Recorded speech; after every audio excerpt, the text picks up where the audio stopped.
trying to. Do you know of these people who you don't have? Oh, Okay. So we're going. All right. So I can hunt. again, welcome to Cyber Hunt Challenge. We talked about real quick. Make sure that you get this information down. This is where the data is. This is also where this slide presentation is. So if you want to actually refer to anything in this presentation, you will be able to do that later. The main thing is that if you get this email down, you can email me. I will be monitoring that. I will be on a plane tomorrow at 6:40, flying back to California, so I probably won't respond to you at that point, but any other time I will be checking that so you can email me with any questions. So we're going to talk about the approach, the data, the rules of the challenge, and some suggestions. But first, about me. So this is me. So before '99, I was a pilot in the military, flying scout helicopters and Cobras. I'm a little older. You can't tell with gray. Scout helicopters and Cobras. Worked at all of those great places. I'm currently at a startup, 1-year-old this month, called LogicHu. I'm from this area. I went to Thomas Jefferson High School for Science and Technology, graduated in 1987. Yes, I'm not old. BS in Computer Science and MS in Computer Science from Hopkins. So I worked here at the Army Research Lab for a long time. That's when I was at Johns Hopkins. I love cycling. Fun fact, I went to France this summer and watched the Tour de France and climbed 10 of the iconic climbs, 300 miles and 50,000 feet, something like that. So that's a fun fact. And I want to be a guitarist. So that's about it. And if anybody wants to talk about cycling afterwards, I'm more than happy to. That's my favorite thing to talk about. This is actually second. So the approach. So I want you guys to get just into kind of a mindset of, I'm giving you data. That's all I'm giving you is data. You have to do something with that data. And what I see too many times is people saying, going the leap from data to I understand something and being able to make an answer. And so there's an approach, there are steps in that. And if I used to teach this, so I used to also mentor reservists. I was an Army reservist after I got off active duty. And so I used to teach analysis to them. And we did this over and over again. And back then I didn't actually know how to say it, but I did this process. And so it's a process where you step through and you get each component. And so we talk about data, and data is a lot of different things. But the main thing is that you don't make a decision on data. And what I see a lot in the space right now is people making decisions on one dimension. They take one thing and they do one little thing to it, and they say, oh, this is something, and I'm going to go and do something about it. I'm going to go and make an alert, and thousands of alerts, and then people get tired, and people turn over, and people don't want to be screen watchers or ticket junkies. So the thing is that you have to go through these stages. And so I'm going to give a quick example. This is one of the pieces of information that you guys actually will actually have in your files. And this is output from the Ethernet interfaces. And what this output basically has in it, name, MAC address, all that kind of stuff. Transmit bytes, receive bytes. Purely data. No one, unless you are Rain Man, if you had all of this, you could not see what was contained in this data. And even worse, and I don't give it to you in this format, but working with the DoD, everybody likes spreadsheets, and I hate spreadsheets. Absolutely. Totally agree. People overuse this technology and think they're actually doing something with it. But again, it's just data. You're going to get it in text format. I'll actually show you that. But it's just data. So to make it information, you have to do something to it. You have to normalize, transform it, do correlations and all that kind of stuff. What I have done for you is I have made the data semi-informational. So all of it is parsed. You're not going to have to go and try to parse it out and figure out what column equals what. It's all parsed. You get it in two formats. One is CSV, so comma separated values, so you know what's in the columns. And then the other one is JSON. Both of them are derived from Splunk data, so it's downloaded from Splunk. Good luck trying to get it back into Splunk. I will actually help you do that. I have that in here, so I will help you do that. But it's not as easy getting it back into Splunk, which is kind of weird. But and there's also it's in JSON, but it's a special JSON, a streaming JSON format, which Splunk produces, which is every line of data is a JSON object. The whole thing is not a JSON object. So if you try to process it with a JSON processor, it's going to say that it's invalid because it's not normal JSON. But it needs to be that way because when you stream stuff out, it has to be atomic. That one line comes out, it has to be atomic. Or if you have a break in it, something happens, then all your data is broken. So that's why it's that way. But I give it to you semi-normalized or normalized, but I don't select any features for you.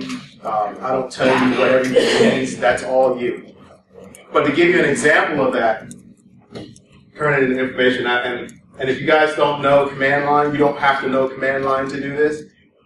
When I used to teach this stuff, all of my analysts had to do it on the command line first, period. There was no ifs, ands, or buts about it. If you couldn't do this, you were not an analyst in my organization. So I was kind of a hard, I'm not going to say it because I'm being recorded, but I was a little hard on people. But when we talk about this feature selection, so in this data, I want to see my RX and my TX, my bytes in, bytes out, right? And this ugly awk statement down here does some math. I don't know if you guys know awk or know how to do math in awk, but that's what that does. But I'm internally correlating. So if I just ran this one, I would get this column here, this data, date, time, and that column. If I just ran this one, I would get this column here, date, time, and that. But what I need is, and because I'm only again correlating pieces up, what I need is both components. And so this ugly one here, and if anybody, it's freely available. You guys can use this if you want to take a look at that data. But what I'm doing here is doing the math to subtract the one column from or the previous line from the next line, and you get this. And you look at it and you say, oh man, I got a lot of bytes here, got a lot of bytes here. Oh, and I got a lot of bytes here, but not that many here. Something's wrong right there, right? Something is different. Something is different. That's right. Something is different. But you don't know, right? Knowledge. Question, locate, analyze, organize. You have to go in and say, okay, I think I know something. I can postulate, but I don't know. How do I know it? And so, one of the things I used to hate, or one of the things I hate when people say is visualization. I hate that word. It is an overused word. But in certain circumstances, there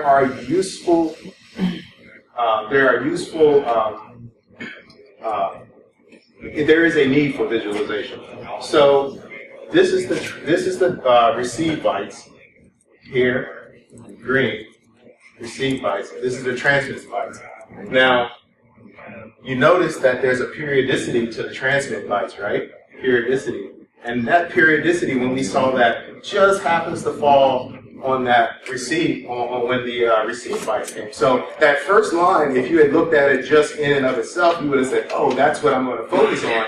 but you didn't have all of the information to be able to make that judgment. So sometimes looking at it in a different way helps you with that. So now we look back again and we say, oh, that's a jump. This one might not be as important as this one, but now we know that this is normal. This is the abnormal. So thinking about that and going from that one layer to the next layer, but now you still don't necessarily understand what's going on, right? So one of the things, so when I used to run that organization, one of the things was, can you defend? So you're going to evaluate, present, and defend. Can you actually defend what you're telling me? Show me. So when you guys do the Cyber Hunt Challenge, you can tell me all kinds of things, but if you don't show me, you don't get points. You have to actually say, it happened because of this, and I can see it right here. Date, time, etc. So you will have, and again, I'm going to go over the rules in just a second, but I'm just presenting this so that you guys understand the kind of thinking I'm looking for you to process this data. It's actually not, it's mixed, it's intermingled data, right? So you have event type this, event type that, event type. There are probably 16 different event types in this data. You have to, part of your challenge is even pulling those event types apart and isolating those event types, reducing those event types, making sense of those event types, and then correlating those event types with other event types. Now, I don't care what you use. You can use command line. I can do all of this on the command line. You can use Splunk. I will help you to do that. You can use Python. You can use any coding program. I will help you do that. Also, let me see. So the last one was wisdom. I'm going to get to your comment in just a second. The last one was wisdom. You know, after doing this over and over again, the senior analyst just knows this stuff. He can look at stuff and then correlate immediately against this stuff and knows it. But it's not always intuitive to those of us who don't do that often. Now, to your, let me see, hold on a second, I had one slide here. So when I teach this, normally we use what I call our Blue Logic VM setup. We've gone to Python, so we have a version of Python on there that actually has all of the pandas libraries, all of the machine learning libraries that you would want to ever have, mostly. Now we use the free version. There's actually a paid for version that gives you more libraries to be able to use, but again, that's just the basics of what you need. R, if you like to pull data apart in R, it's there. Splunk, ELK, syslog-ng, and Terminator I put on there. It's a terminal program. If you use a Mac, you already know how to do this with iTerm, but it allows you to separate your terminal so you can have 4 or more terminals right there and be able to do the same thing across all terminals or do different things in different terminals. So that's that. But anyway, going back to this. So the data sets, I'm being nice. I'm only giving 2. Because there are more than that, but I'm only giving 2. I don't want you guys to burn your entire Saturday out. You know, you got to go and have a drink and relax, and then get up in the morning and start doing this. Right? Some of you are going to probably work through the night. 1 or 2 of you I know are going to work through the night. But it's in JSON and CSV. So remember that one of them CSV. Both data sets are represented CSV and JSON. What I want you to do is find the intrusion, and you have to support your answers. Time, source, relevant descriptions, any correlating data. So if you have some other correlating data, that correlating data has to have the same thing, the time, source, and relevant descriptions. You can't give me one thing. Sorry. Everything here. Oh, you have a question? No. The JSON and the CSV file, do they contain the same data or 2 different sets? Same data. So for data set 1, the JSON and CSV is the same data. The difference is that JSON can't have new lines in it. for the data. So it's I can show you. I'll show you in a second. But it's the same data. It's just kind of format. You know, JSON is a little different than CSV. So, but I'll show you it in just a second. And the last thing, if there is IDS data is not the answer. It is part of the answer. Do not give me an IDS alert and say that that's the answer. No points. Sorry, no points. IDS is a starting point. It is not the end. And so what I'm trying to make you guys do is think about all of the things, the body of data that needs to come together. So the analysis 5 points max. So for data set 1, there are 2 points. 1 point is for the successful exploitation, and one point is for the unsuccessful exploitation. I exploited the box, but it failed. And I want you to tell me which one is successful and which one's unsuccessful. Because guess what? Most of the time, what people will end up doing is showing, because you didn't go far enough in your analysis, you will go and say, oh, well, I see this exploit. The IDS said it was an exploit. I'm going to go and write it up as an incident. And you go and you look, and it failed. That's important because your box is vulnerable, but because the bad guy did something wrong, he didn't get in. So that changes your response, right? And it changes how much time you actually spend or how much time people spend on it. The second data set is 3 points. There are three successful actions. I'm not going to say any more than that, but there were 3 successful actions. Email your analysis to me, to Darryl at blueteamtraining.com. And the rules are the person with the most fines in the least time wins. 5 points today, in the next hour, knocked it out of the park. You should be hired by NSA. Anything else? If you get 5, you probably should still be hired by them. But person B finds 5 in 23 hours versus person 3 finds 4 in 7 hours. Person B wins because I said 24 hours. So whoever turns in the right answers, the most right answers, 24 hours wins. Due at 8 o'clock. I'm still in the military mentally. So 2000 tomorrow, and I'm on Pacific time. So for me, that's 5 o'clock. So it's all good. But I had to put that in there just to make sure that everybody knew 2000 EST tomorrow, and I will email out, or the winner will be announced on the 27th. And I might just email it to everybody who the winner is. Does anybody care if I tell everybody who won? Because normally people don't want me to tell everybody who won. Does anybody care? So all of your colleagues will know that you were the... Drop the mic. Just and he is claiming it already. So there's a lot of pressure on this. What's your name?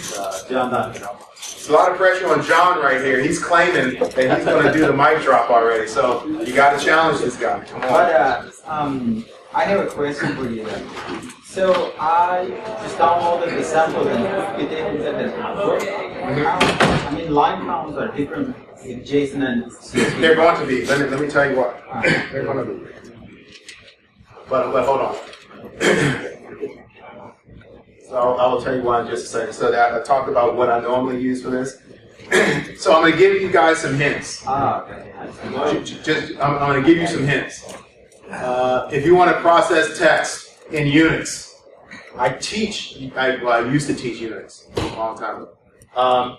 But processing text for this, I went back and looked at my training that I started teaching in 2001, 2002. And these commands haven't changed. They're the same commands that you used back then. And if you know these, you can whip through anything in Unix on the command line. I guarantee you can. Now, there's one little extra nice thing that if you want to try it out. this program called CSV Kit. So CSV Kit is this really cool program that allows you to rip through CSVs in a really quick way. A lot of the processing with CSV cut, CSV grep is key there.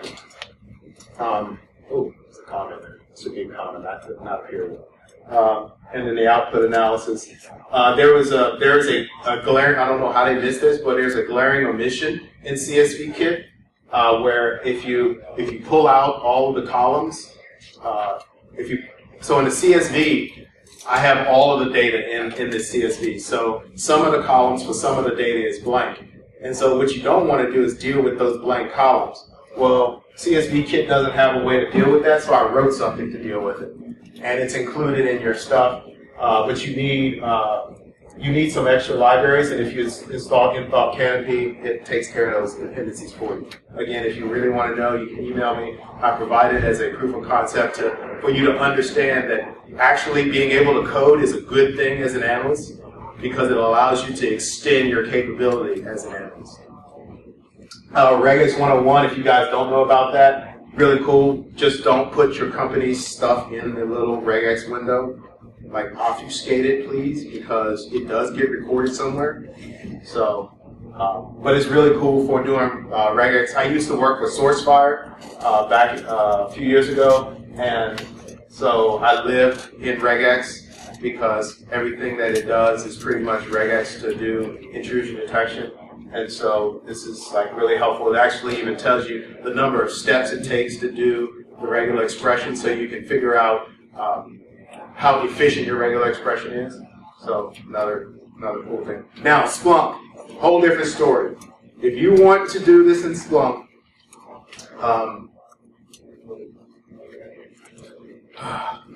the best way to do it is to import the JSON. That's the first thing. The second thing is that in that JSON there are components that are, and this is to answer your question, in the JSON there are components that are single line and there are components that are multi-line. Those multi-line components, when I actually do it in CSV, I actually broke them down. So one single line component in JSON could be 10,000 CSV lines. That's why it's different in the line count. Yes, the size is different too. Yes. Inline character is just a character. Yeah, it's just the character. I'll show you that, or you can actually see it. You may have to do some custom field extractions. I won't actually tell you what syslog. You're not seeing it? Multi-line. So on the ones that come in, so when you import the JSON and it comes in multi-line, in order for you to get it to look right, you actually have to run a rex command to replace the new line with a real new line. And that makes the data look perfect. And then you just pass it to multi-KV, and the multi-KV breaks it out so that the keys on the top, so it'll be like, everybody knows what PS data looks like, where PS has a whole bunch of field names at the top and a whole bunch of data in columns. Well, this is the perfect candidate for that, because when you re-import it, you have to take out the new lines, and then you have to invoke multi-KV. Then multi-KV goes and takes that column header, and it says, this field equals that, this field equals this, this field equals this, for all of the lines. So that's how you do it in Splunk. Again, if you guys want to do it that way, feel free to ask me. Now, I don't know if I can explain this in the time I have. I'm not going to completely try, but I'm going to give you some hints. So, does anybody here know Splunk? Does anybody administer Splunk? Does anybody know what props and transforms are? Okay, so I got 4 guys, so I expect those 4 to do it in Splunk. So props and transforms are a way for you to manipulate data when you bring it in. In Splunk, so the way the JSON is formatted, it's going to require that you do some stuff because it needs certain fields. So it needs host, source type, and I also keep raw in there. So in the props, I set it to do these particular transforms. I also move this Postgres file to syslog because I don't like typing this whole thing. So I just move it over to syslog. It has a syslog format anyway. So you need to install this on your Splunk system. I'll let you guys figure out where that's supposed to go. If you don't know, then you probably should just use the CSV and import that somewhere and start to work on that. There also is a way that you can do it in Splunk with the CSV, but again, I will let you guys go wild on it. This is your time to learn. I'm not going to teach you. What I like to do is I like to let people explore first, and then I will teach them all they want to know once they have given it an effort, because it makes it so that you absorb a whole lot more. The transforms, so this goes and this sets the host name, sets the source type, and sets raw. This is all in one file. Once you get that done, once you get those in place, then you just have to sudo to Splunk and run the one-shot command, and wherever your data is, this is the actual name of the data set. That you'll have data set 0, you also have data set 1, and you have to import it into some index that exists. So you actually have to create an index that exists. Again, like I said, I'm not going to teach you Splunk here. You actually have questions and you want to use Splunk, you're more than welcome to ask, and I will attempt to keep up with everybody's questions on how to do this. But I also can, at some point, if you guys want to clap, I can actually teach this. But anyway, that's Splunk data ingest. So again, to wrap up, JSON and CSV data, data set 0, data set 1. Main thing, support your answers, 2000 Eastern Time. Any questions? Darryl@blueteamtraining.com. And for the last time, that is the link. I want everybody to get that.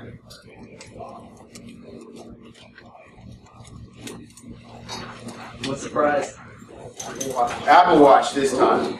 So the last time we did this, I was telling a few of the guys, unfortunately we couldn't do it here, it gets expensive, but our last one was a trip for 2 to Hawaii. Okay, so let me tell you how that went, just so everybody understands the level to which we expect you to perform. So we had 16 students in the class. It was a virtual class where I was teaching virtually. By the second day, there were only 8. By the time we actually did the challenge, there were 4. Only one person scored above a passing grade, which was a 70%. Everybody else got a 25% or less. And to give you an idea of what the supposed experience level was, the guys had, some of them said 10 years, some of them said 12 years, some of them said 8 years of experience. The thing is that 8 years of experience, clicking a button, is not the same thing as 8 years of experience taking in the data and doing an investigation.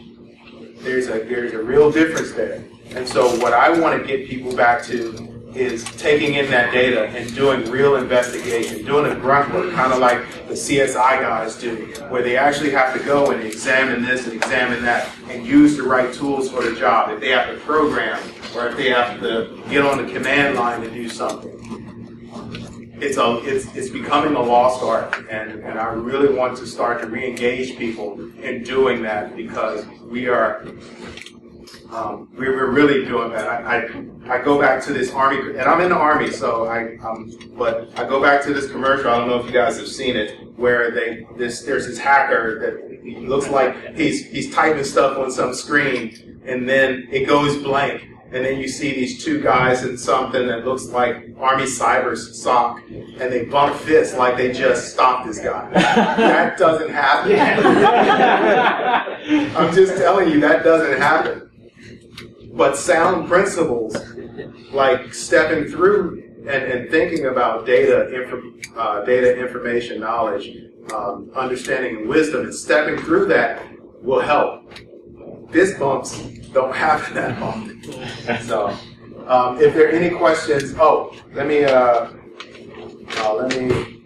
just kind of go through the data real quick. Yes, I use a lot of virtual screens. It was worse when, so now Mac does it horizontally, but before when it was a square, you could get to stuff faster. It's really slow now. So just so that you guys know that it downloads, let me go and paste in the link real quick wherever I have this.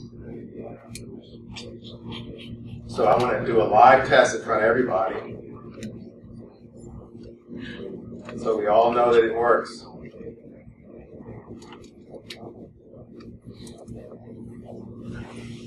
No, I don't want to do all that. Okay. Save in my file. I need to save it to.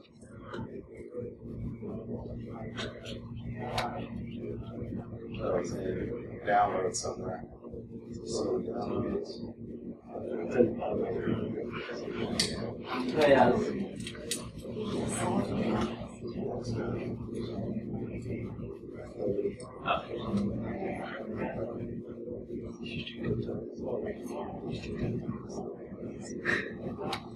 So you have dataset 0.tar and dataset 1.tar. Thanks. On the power.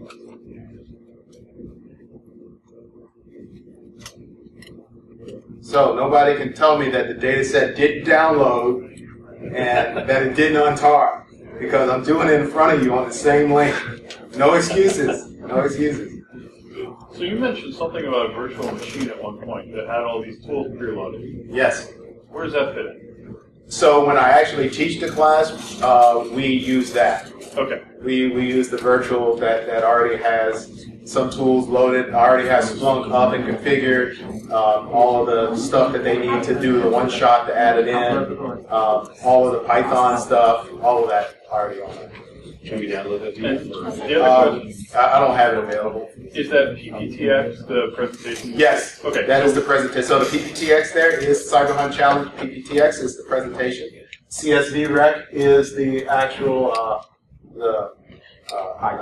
Python script that does the little trick to remove columns. It's really simple.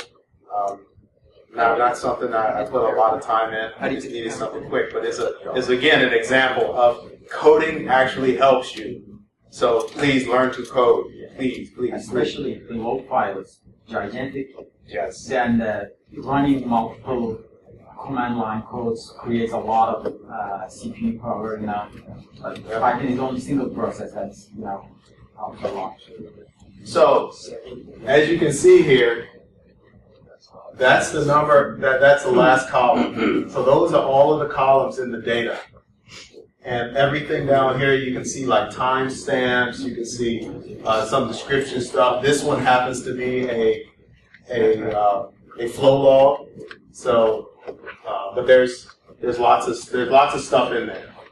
So that's and everybody's seen CSV. I mean, there's nothing magical about that. But let's go to the JSON, yeah. So the JSON one, you see starting bracket, the ending bracket, but now look at this one. So let me.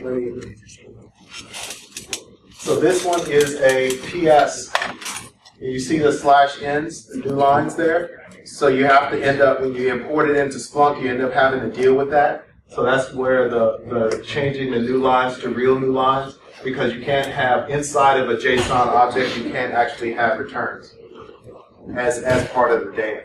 So when Splunk exports it and puts the new line in there. So when you re-import it somewhere else, you can deal with that. New line there, new line there, new line there. So that's why they're different number of lines. So if you imported this data into Splunk and then you did the things that I said to do previously and export it, you would get the exact same CSV file that you have. So you can use CSV, or you can use the JSON. So JSON, as you can see, every column name is existed on the column, on the row, right? For example, creative, repeated multiple times, result, or every column name is JSON as a part of the key, right? So it has to, usually JSON files are much larger than a normal CSV file because CSV, the title is only presented in the first line, then the rest is only the data. Yeah, but see, so here with the way Splunk, so I didn't do this. The way Splunk generates the JSON is that it takes this as result, and whatever the raw is, it puts that in there. That's it. So that's the difference. So that's why you have to, when you import it back into Splunk, you have to do I'm not going to use one, but we show that. So that's maybe an interesting example here. So that's, hold on a second. So that's it for this session. I am going to be here until 2:30. For anybody who has questions or wants to talk about anything that we're doing here, needs help, wants to go ahead and set up and start working, if you have your systems around already, I'll be more than happy to help you guys out. Just got a quick question about and nothing technical. I'm just saying, can you go back to the Dropbox? Yeah. Just to get a... Oh, you want to see the link? The URL, yeah. I Yep.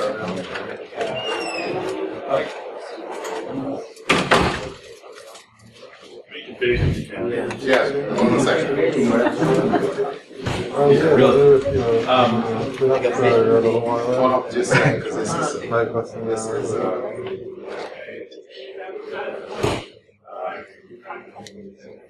let me just.